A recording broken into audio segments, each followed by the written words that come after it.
بسم الله الرحمن الرحيم السلام عليكم ورحمة الله وبركاته داوديال نكسو دنيا دعالة كجوبتان ومركلة ايرو تي في iyo barnaamijyadii taxanaha ee halkan kala socoteen waa barnaamijkeennii aan ugu magacdarnay xalista ku wajahan bulshada Arliya oo maanta idin daafuri doono qaybtii labaad isla xubinta aynu ku jirno waa xubintaan u bixinay mashruuca barakicinta iyo sabooleynta ummadda Arliya hadaba doorkii hore waxaan soo qaadanay 3 qodob oo 2 qodob aynu ka hadalnay hadaba qodobkii labaad oo ahaa wajigii labaad ee mashruuca barakicinta iyo sabooleynta aynu maanta iyadoo isdul taagi doonaa dabadeedna waxaan u gudbi doonaa wajiga saddexaad intaan u gudagelin barnaamijkaygan iyo faaqidaada qaybtan wajiga labaad waxaan rabaa inaan aararteeda ku bilaabo waxaa jirta arrin sida qaalibka inta badan lagu booriyay ama lagu kacaameeyay ama lagu barbaariyay bulshada gadabursi arrintaas oo ah waxa loo yaqaano siyaasadda inay tahay wax qaldan ama wax xun ummadda gadabursi waxa laga dhaadhiciyay siyaasaddu inay tahay wax quruna oo xun oo lagu saaqido oo aanan wanaagsanayn in laga qayb qaato balse dadkii hal abuurka lahaa ama fakarka bulshadan u keenay waxaysan moogayeen ama ay moog yihiin siyaasaddu inay tahay nolosha waxa adduunka lagu gardaadiyo ama adduunkaba lagu gaadiid yeelo siyaasaddu waa midda ummadda gadabursi maanta kasoo saartay ama kasoo barabixisay dhulalkii iyaga ay ka talinayeen oo ay ka mid tahay jamhuuriyadda Jabuuti siyaasaddu waa tan dhista meeqaamka iyo martabada bulsho waliba ay leedahay siyaasaddu waa tan deegaanka qofka uu degan yahay u ogolaato kuna sinta in uu ka noqdo hogaamiye jarabaxsan siyaasaddu waa tan soo saarta macdanta iyo saliidda lagaga faa'iideysto bulshaduna ay ka faa'iideysto ummaduna ay ka faa'iideysto arrinkaasi waa arrin xoog u dhaxmaray oo xoog u dhaxgalay qalbiyada bulshada gadabursi oo qofka aad la sheegaysto uu qoranayo siyaasaddu waa meel xun waa meel lagu saaqido marka waxaan doorbiday inaan si kala amaaniyo iskay u shaqaysto oo aan siyaasadda gelin bulshada waxaan u sheegayaa haddaadan siyaasadda doonan waxaa ku maamuli ruux liita haddaadan siyaasadda aad weelkaaga u cugan waxaa ku maamuli hacooga ama nacaska adiga lagaa soo dhex saaray intaa waxaan kaga baxayaa aaraarteeda waxaan u gudageli doonaa barnaamijkayga halista ku wajahan bulshada Arliya wajigii labaad oo aynu maanta dul taagannahay wajigii labaad wuxuu inoo marayay halista ummadan la baday oo ahayd in ay jiraan xildhibaano 9 ah oo beesha Jabuuti ah oo magaalada Muqdisho la doonayo dhawaan inay ku matali doonaan dad aan dhulka u dhalan amaba aan joogin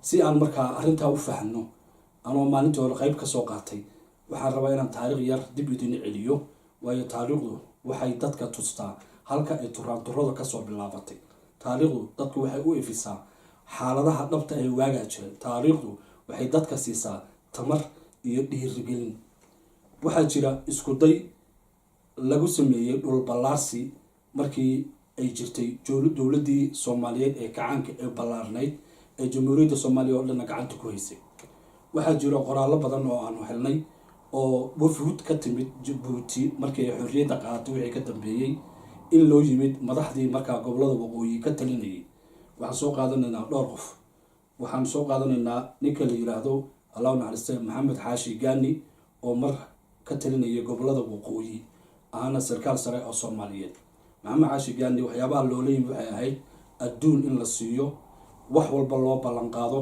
laakiin la doonayay in dad gobolka awdal lagu beero dadkaas oo laga keenayay Ethiopia iyo Djibouti Maxamed Xaashi Gaani dabcan wuxuu ka mid ahaa saraakiishii hore Soomaaliya saamu sheegay waxaana loo sheegay ama dadkii goobjooga ahaa inuu artaa gaashaanka u daruuray waxaa mar labaad la isku dayay in sidoo kale loo xodxoto ama dhaqaale iyo adduun iyo mansab iyo waxyaabo badan loo ballan qaado ninka la yiraahdo Maxamed Xirsi Morgan oo imika jooga deegaankiisana uu ka soo jeedo Puntland Maxamed Xirsi Morgan muddo ayuu asagana gobolada waqooyi maamulayay wuxuu ahaa nin siyaasi ah oo cabqari ah isagana waa lagu la galgashay arrintaasi dabadeedna way socon weyday xaajadu markay halka marayso lagama harin waxa la sugay dagaalkii sokeeye marka uu dhacay isku day ayaa la isku dayay gobolka awdal lagu soo ballaarsado lagu soo fidsado ilaa dalka markuu dagaalka ka dhaco la qaxo dhul baa banaanaada dhulkaa banaanaaday baa la gufeeya ama la buuxiyaa dabadeedna hadhow dad aan dhulkii u dhalan ayaa meeshii kasoo baxa. waa waxa lagu barabixiyo bulshooyinka in magaalo laga qaxay oo ay deganaayeen dad lagu qiyaaso ama 50,000 ama 10,000 lasoo dejiyo 100,000 dabadeedna hadhow ay noqdaan dadkii dad deegaanka lahaa. taana way u socon weyday oo waxaa jiray jamhado ka aloosnaa ama ka dhisnaa galbeedka ama gaar ahaan xeebaha gubanka ee gobolka Awdal. jamhadahaas way hogaanka u hayeen bulshada Gadabursi. taana way socon weyday. waxaa haddana la isku dayay oo lasoo raga celiyey markii ay Somaliland nidaamkeeda la yagleelay ayaa haddana dib loo soo bilaabay. waxaa loo yimid Maxamed Xaaji Ibraahim Cigaal oo markaa Somaliland madaxweyne ka ahaa. sida aad YouTube ka heli kartaan dadkii goobjoogayaashaan ay ka hadleen Maxamed Xaaji Ibraahim Cigaal hadalkiisa waxaa ka mid ahaa annagu haddaan Somaliland nahay dad qaxooti ah oo Djibouti iyo Ethiopia nooga maqan ma jiraan. hadalkaasna halkaasuu ku afjarnay. isku day kale ayaa dhacay xilligii Daahir Riyaale Kaahin oo madaxweynaha Somaliland ka ahaa. Daahir Riyaale sida aynu taariikhda ku hayno halkan qoraaladani waa uu ka ogolaaday waxaana la soo dejiyey xayn dad ah meelo kala dibdisan oo cayiman oo gobolka Awdal ah. taran iyo waxaa socday barabixin tan iyo maalinkaasi. Siilaanyo markii uu yimid arrintu way sii socotay. Muuse Biixi imika markuu yimidna waxaa qorshaha ku jiray imaatinkiisa inuu qayb ka noqdo dib u dejinta dadka la doonayay in lagu beero gobolka Awdal.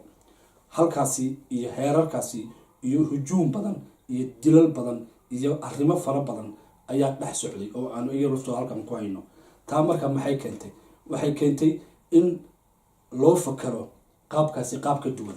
waxaynu ka hadalnay 2016 doorashadii ka dhacday Saylac wixii halkaa ka dhacay oo la isku dayay laakiin ay fashilantay. arrintii markaa sida looga mahalin halkay marka salka ku haysaa qodobkan si aan uga baxo halkay salka ku haysaa yaa curiyay arrintani dhinaca kale ma laga eegay oo colka warf ma lagu dayay. waxaan soo qaadanaynaa wajiga yani qaybtan kale shirkii Carta ayaad maqashaan ee 2000 dhacay ee ka dhacay magaalada Carta Jamhuuriyadda Djibouti. shirkaasi oo la lahaa waxaa la isugu keenayaa hogaamiye kooxaha Soomaaliya oo waxaa la doonayaa in Soomaaliya siyaasad loo dhigo dowlad loo abuuro. shirka Carta dad badan oo maanta dhalinyaro oo jira maysan dhalan ama waxay ahaayeen sabi laakiin wax badan kala ma socdaan. shirkaasi wuxuu ahaa hagardaamadii ugu weyneed ama dhibaatadii ugu weyneed ee dalka Soomaaliyeed loo geystay. shirkaasi wuxuu ahaa aafada ama masiibada maanta Soomaaliya la kaca kufayso meeshii lagu unkay ama lagu yagilalay. shirka yaa hal abuurkeeda lahaa in la sameeyo 4.5 Soomaali afar iyo mid badan laga dhigo. maxaa sababay in siyaasadda iyo nolosha iyo horumarka lagu jaangooyo qabiil? maxaa loola jeeday? yaa isa ka ahaa dabaaq yaa karkarinayay siyaasaddaasi waxaa karkariyay oo hal abuuray Ismaaciil Cumar Geele madaxweynaha imika Jamhuuriyadda Djibouti madaxweynaha ka. Ismaaciil muxuu uga gol lahaa? Ismaaciil Kismaayo ma degano reerkiisa, Puntland ma degano, Baydhabo ma degano, Xamar ma degano. muxuu uga gol lahaa? wuxuu uga gol lahaa arrimahan soo socda. wuxuu doonayay maadaama isku dayo hore isaga iyo marxuumkii ka horreeyayba ay isku dayeen inay gobolka Awdal miijaha iyo lagu habo ku fidsadaan. waxay isku dayay inuu helo fursad kale. fursadaas oo uu marayo Soomaali weyn uu dhex marayo. waxaa la abuuray marka wax la yiraahdo qaab qabiil wax loo qaybsado. haddii la oran lahaa qaab gobol Soomaali waagaas waxa uu qaybsato dad badan oo maanta iswaalwaalaya ama dad badan oo maanta sad bursi badan haysta bannaankay ku dhici lahaayeen. laakiin waxaa la yidhi qabiilkii muxuu noqday dad aanan isku hayb ahayn, dad aanan islahayn, dad aanan jaantada ama isku jugraafi ahayn in la isku sidko oo la isku laro dabadeedna la yiraahdo ha wax loo wada qaybiyo. arrintaasi markaa waxay keentay in loo bixiyo xal ma ahane xul ma ahane waa xal oo Soomaalida ayaa xal loogu helayaa. laakiin xalna maynan ahayn, xulna maynan ahayn, xulashana maysan ahayn, laakiin waxay ahayd aafo ama masiibo Soomaalida lagu dhex tuuray oo tan iyo maanta loo calaayay. Ismaaciil halkaa wuxuu ka dhex arkay fursad ah inuu heli karo isagoo Djibouti jooga dad reer Djibouti ah oo Djibouti ka socda in ay Soomaaliya haddana ka mid noqon karaan baarlamaankeeda. oo see uga mid noqon karaan? waxay uga mid noqon karayaan 4.5 iyagoo matalaya beesha direed qayb ka mid iyagoo matalaya ayaa uga mid noqon karaan. taasi markaa dad badan oo markaa joogay oo reer Awdal ah iyo Soomaalida kalaba way ka biyo diideen saan taariikhda ku hayno. laakiin Ismaaciil iyo intii markaa la socotay iyo qabqablayaal badan oo isaga laftiisa uu gacanta ku rimiyay arrintaa way u riyaaqeen. ballanqaadyo badanna wuu u sameeyey haddii la fuliyo abwaanaa joogay sida la sheegay, siyaasiyiin baa joogay, dad Soomaaliya kasoo shaqeeyo oo abqariyiin ah joogay, dadkaas oo dhaqaalaha loo ballanqaaday si hadafkan loo socodsiiyo Soomaaliyana looga dhaadhaciyo, cidda diidana lagu qulaamiyo oo qasab lagu cabsiiyo. hawshii way suurta gashay. Ismaaciil marka wuxuu istusay isagoo Jabuuti jooga, dadkii reer Jabuuti ee Gadabuursi ee wadankani loogu yimid ee yagleeshay intuu banaanka isaga saaro inuu Jabuuti isaga iyo inta la hadafka ay ku hadho, dabadeedna uu gobol iyo dad iyo xildhibaanana uu ku yeesho wadan kale inuu ku yeesho. taasuu ku riyooday oo uu istusay. arrintaasi markaa intii hore dhan way socon lahayd, laakiin goormay riyadaasi rumowday?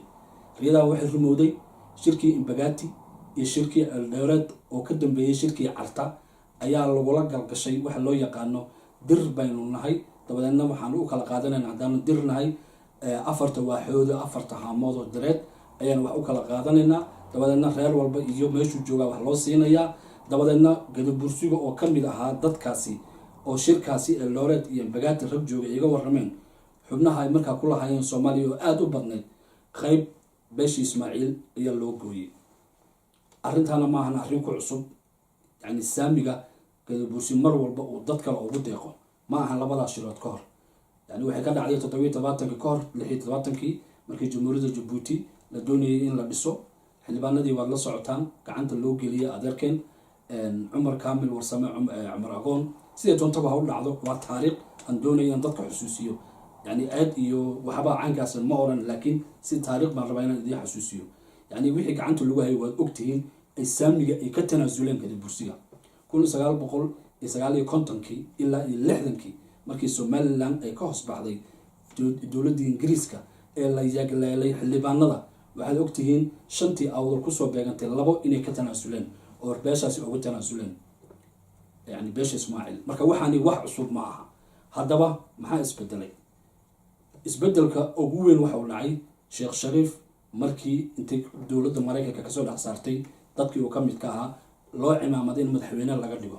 saami qaybsigii TFG-da shirkii Jabuuti ee Sheekh Shariif uu ku yimid ee la yiri si gooni inta loogu xiray la yiri adiga 275 adiga aad wadato keenso. shirkaasi waxaa shirka ugu weynaa ee uu ka faa'iiday Ismaaciil wuxuu isku dayay markaa uu ku qanciyay Sheekh Shariif oo in badan xataa isaga afkiisa aanu ka weydiinay in uu hayo xildhibaano nooca ah oo la doonayay in dowladda Soomaaliya ay si fiican istaamka u saarto, shabada loogu dhufto, dib dambana aan looga hadal. tiradooduna intaas tahay, dhaqaale, waxyaabo badan inuu caalamka ka caawiyo, waxyaabo fara badan ayaa loola laqimay Shariifka. taariikhda ninka u baahana website-ka la yiraahdo Somali Talk ayaad ka heli karaysaan faahfaahinta oo dhan, halkaasaad ka heli karaysaan. arrintaasi markaa halkaasay kasoo bilaabatay damaca markaa in Ismaaciil isagoo Jabuuti maamulo, dadkii reer Jabuutina ka saaray, uu gobol kale oo Soomaaliyeedna uu ku yeesho xildhibaano isaga matalo. su-aal baa markii isweydiinaynaa, beesha uu Ismaaciil leeyahay 9 xildhibaan bay Soomaaliya ku leeyihiin, meesha la leeyahay way degan tahay, soo awdal maaha. awdal kuwa jooga ama inta joogta Somaliland maxay ku leeyihiin? waynu ognahay Somaliland intay ku leeyihiin, waa 1 xildhibaan.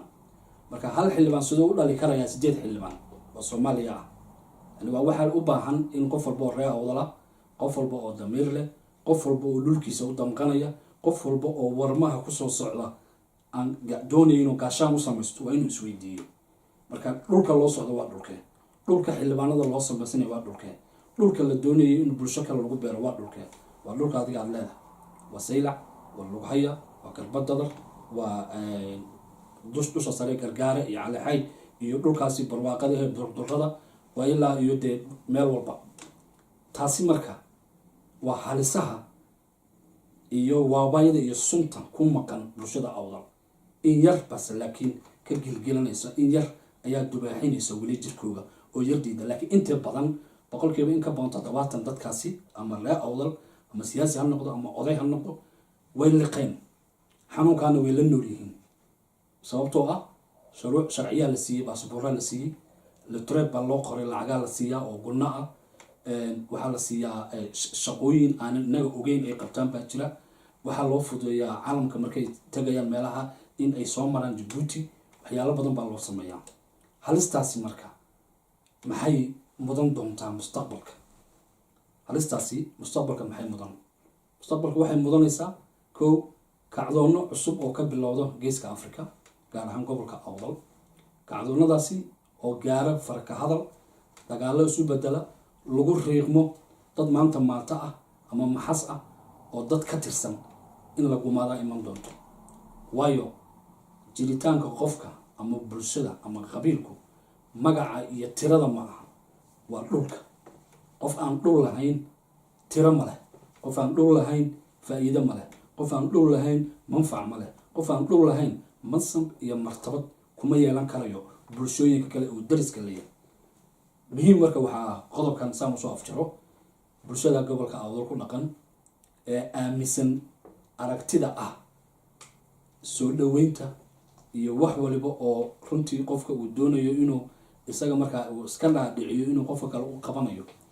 aragtidaas in la barxo oo laga guuro oo loo guuro inaad fahanto waxa adiga aad leedahay iyo waxa dadka kale aad wadaagtaan, oo la joojiyo waxa adiga aad leedahay ee aad dadka ku sooriyeynayso. dadka ku sooriye dhaqaale, ku sooriye xoolo, laakiin dad laguma sooriyeeyo dhul. dad laguma sooriyeeyo dhul adiga aad leedahay oo awoowa aad ka dhaxashay oo adigana inankaa kaa dhaxlay tahay. qodobkaasi labaad ee barnaamijkeena halista ku wajahan bulshada Arliya oo aanu maanta wejigii labaad ka hadlaynay, daba socdana xubintaan ugu magac darnay mashruuca barakicinta iyo saboolaynta. inta ayaan kusoo afmeeri doonaa. qaybaheena dambe waxaan halka kasii wadi doonaa qodobka saddexaad iyo waxyaabo badan oo kale oo runtii goboladan ka dhacay iminkana ka socda. barnaamijkan waxaad kala socotaan Airo TV. wixii talo iyo tusaale ah waxaad inagu soo hagaajin karaysaan ciwaankeena airotv@gmail.com. inta aanan ka bixin waxaan doonaya inaan fariin dabacsan u diro dhalinyarada tirada badan leh ee Gadabursi ee u dhashay Jamhuuriyadda Jabuuti ee daafaha dunida ku nool Yurub iyo Ameerika iyo Australia inay u istaagaan inay xaq iyo xuquuqda ay leeyihiin ay dhacsadaan, inay u istaagaan dhulka ay xundurtooda ku aasnayd awoowayaashoodna ay ka dhaxleen, inay dib u eegaan oo ay ka arrinsadaan wixii dhaxalkii loo cugay ee u yaalla halkaa inay dib ula wareegaan. inta ayaan farayaa. wasalaamu calaykum waraxmatullaahi wabarakaatuh.